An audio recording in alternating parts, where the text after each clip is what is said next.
भाई हम तो पहुंचे हैं, अपनी उम्मीद पे ही पहुंचे हैं।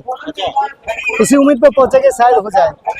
ये शायद का चक्र अभी खत्म तो हुआ नहीं है, लेकिन अभी भी शायद में ही अटके हुए हैं अभी हम। आखिर आप लोग 10 साल से अपनी मांग धरने पे धरना करते जा रहे हैं, लेकिन आप लोगों की मांग पूरी नहीं हो रही, कारण क्या है? कारण ये है सर कि मैं इसमें क्या कह सकता हूँ, इसमें एक पॉलिटिक्स ही समझो ये भी या तो ये पब्लिक को समझते नहीं है,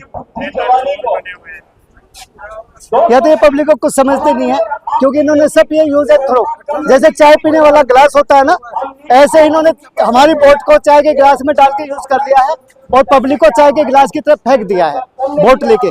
और ये जो है अपना पेट भर के बैठ गया और आप पेट भरने में बैठे हुए हैं और हमें खाली गिलास की तरफ फेंक दिया है।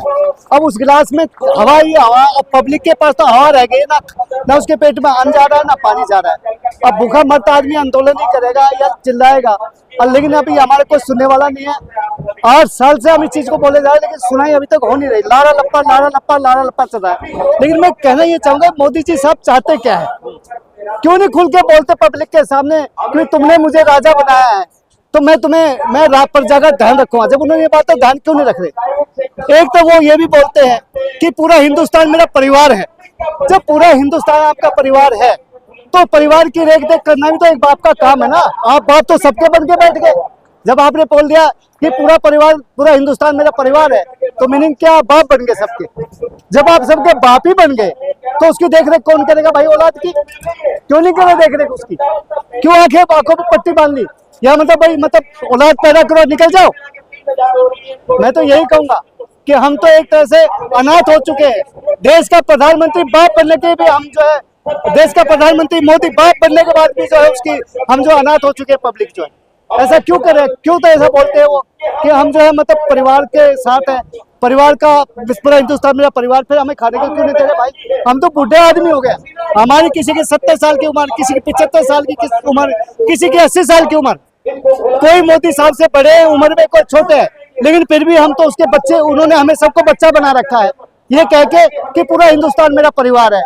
तो वो तो हमारा बाप बन गया। अब वो बाप बनने के बाद भी हमारी परवरिश नहीं करे तो फायदा क्या है भाई साहब? फिर मैं ये कहना चाहूंगा, कब इस चीज को अनाउंसमेंट करेंगे कि हमारे बुढ़ों की पेंशन के लिए? सवाल ये खड़ा होता है कि देखिए, आप लोगों ने 20 साल देश के लिए दिया, तरक्की के अनुमान में आपने कंट्रीब्यूट किया है, पैसा अपना जमा कराया है। 20 साल नहीं दिए, हमने 40 साल दिए, हमने 37 साल दिए। हमने अपनी जिंदगी खपा दी है देश की सेवा में, और देश की सेवा में जिंदगी खपाने के बाद भी हमें जो हमारी कमर पे पैर रख के आज ये राजा बन चुके हैं, और राजा बन के उसको हम पब्लिक नजर नहीं आए। कहीं ईपीएफओ ऐसा तो नहीं तुम्हारा पैसा जो है दे दिया हो? क्या ना? बिल्कुल, इसमें कोई शक भी नहीं है भाई। तंत्र मंत्र षड्यंत्र, जब तीनों चीज मेरे पास होगी, तंत्र मंत्र षड्यंत्र जब तीनों चीजें मेरे पास होगी तो मैं कुछ भी कर सकता हूँ। चाहे वो पीएसओ से पैसे ले ले, चाहे वो किसी का कुछ भी कर दे। आज अगर जो मैं बोलता हूँ तो मैं भी देशद्रोही बन जाऊंगा। गवर्नमेंट के खिलाफ बोल नहीं सकते और ना मैं बोलना चाहता, लेकिन भूखा मरता तो चिल्लाएगा, बोलेगा, चाहे कुछ भी हो। देश का अगर बुजुर्ग इस तरह से जगह जगह धरना प्रदर्शन करेगा, धक्के खाएगा, तो फिर देश का क्या होगा? देश का होगा क्या? अंत की तरफ जा रहा है। आगे जो यही हालत रहे ना तो हम 70 साल आगे नहीं जा रहे, हम 70 साल पीछे जा रहे हैं। हम 70 साल पीछे जा रहे हैं। आगे आने वाली जनरेशन के लिए प्राइवेट सेक्टर में जो नौकरी कर रहा है, जिसका ईपीएफ में पैसा कट रहा है, उसका तो समझे एक तरह से कुएं में जा रहा है। उसका पता नहीं पेंशन होगी कि नहीं होगी आगे। जब हमारा ही नहीं मिल रहा तो उनका कैसे हम जो कह सकते हैं कि उनका पेंशन मिल जाएगा? नहीं, अब तो यूपीएस वो लागू हो गया, उसका तो कट रहा है पैसा। सर जी, अब जैसे पहले भी तो यही स्कीम लगाई थी ना, पहले भी तो स्कीम बन के ही आई थी ना ये भी। अब इसमें आगे पता नहीं कौन सा क्या लगुना लगा देंगे, इसको भी कर देंगे बराबर, तो क्या करेंगे फिर? तो कैसे ईपीएफओ जो है, जो पैसा है लोगों के पास, कहीं ईपीएफओ में पैसा इधर उधर चला गया हो, ये ईपीएफओ की नीयत सही नहीं है? ऐसा सर, ईपीएफओ की नीयत बिल्कुल ठीक है। ये गवर्नमेंट जो चाहेगी वो होगा, दैट्स ऑल। गवर्नमेंट का इसमें हुआ क्या? बिल्कुल, गवर्नमेंट क्या नहीं कर सकती।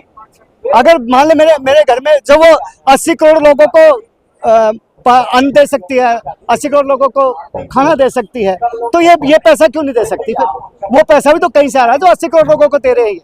और जो हर एक स्टेट में जाकर के हर एक जो मुख्यमंत्री जो है वृद्धों की पेंशन बढ़ा रहा है, तो ऑल इंडिया लेवल पे क्यों नहीं सबके एक बार पेंशन बढ़ा देते? सभी को पेंशन की जरूरत है, चाहे वो नौकरी करता है चाहे नहीं करता, 60 साल से ऊपर के सबके बराबर पेंशन कर दो। आप लोग 8-10 सालों से जब से धरना प्रदर्शन कर रहे हैं, जब से लाखों जो है बुजुर्ग चले गए, इनके पैसे चले गए और हर महीने जा रहे हैं। ये चाहते ही यही है कि इसी तरह रेंगते हुए कीड़े मकोड़े की तरह ये लोग मर जाए, बूढ़े आदमी, ये चाहते ही यही है। और पैसा हम हजम कर लें। पैसा तो हो ही रहा है, हो चुका है और हो रहा है, वरना ऐसे ऐसे क्यों हम सड़कों पे धक्के खाते घूमते इतने बड़े बड़े लोग ऑल इंडिया से आ रहे, किसी की पैर टूटा हुआ है, कोई बीमार है, किसी को कैंसर है, किसी का कुछ है, किसी को कुछ है, तो क्या करेंगे बताओ? क्या उनको दिखाई नहीं देता? उनको अपना स्वास्थ्य दिखाई देता है, हमारा स्वास्थ्य दिखाई दे रहा? हमारा स्वास्थ्य क्यों नहीं दिखाई दे रहा उनको? उनको अपना स्वास्थ्य दिखाई देता है। हर महीने हर 15 दिन के बाद इधर तो भाग जाते हैं लोग। देश में क्या हो रहा है क्या नहीं हो रहा है ये देख नहीं रहे। अरे राजा हमने बनाया और भिखारी भी हमें बना दिया, तो हमने तुम्हें राजा बना दिया, तुम हमने भिखारी, हमें तुम्हें भिखारी बना दिया, हम भिखारी बन गए। भाई मोदी जी से आप लोगों ने कई अनुरोध किया, आज एक लास्ट अनुरोध और मैं हाथ जोड़ के मोदी साहब से यही अनुरोध करूंगा कि सर जी आप भी जो है 75 साल के बाद रिटायर्ड होने जा रहे हो राजनीति से, वो तो पता नहीं आगे क्या फार्मूला होगा, लेकिन जब आप जब रिटायर्ड होने चाहिए आप सारी फैसिलिटी लेंगे तो थोड़ा सा पैसा हमें भी दे दो, तो हमारी डिमांड है। मैं तो यही कहूँगा रिक्वेस्ट करके, आप भी हमें अपनी जगह देखो, हम भी बूढ़े आदमी और आप भी बूढ़े आदमी हो जा रहे हैं, आप भी रिटायर्ड हो, हमें भी थोड़ा बहुत वो पैसा दे दो जो हमारा गुजारा हो जाए।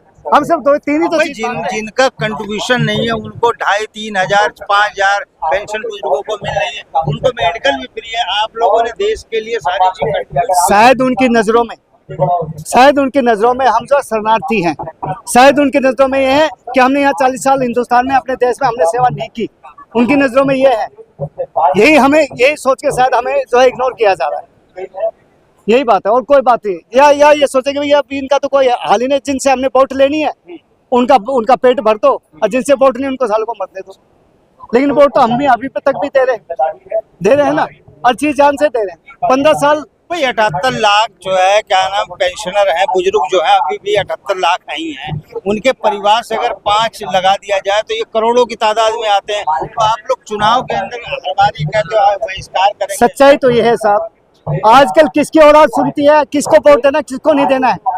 जब आदमी बुढ़ा हो जाता है ना, उसके पास पैसा नहीं होता, कोई किसी की सुनने वाला नहीं होता घर में, कौन किसको वोट दे रहा कौन नहीं। इसी तरह मोदी के भी मैं तो कहता हूँ अभी भी अगर उनके औलाद होती ना तो उनको दर्द का पता होता, औलाद क्या चीज होती है। जिसका जख्म होता है दर्द उसी को होता है, जिसको दर्द होता है जख्म उसी को होता है, जिसके औलाद ही नहीं है उसको जख्म क्या होगा।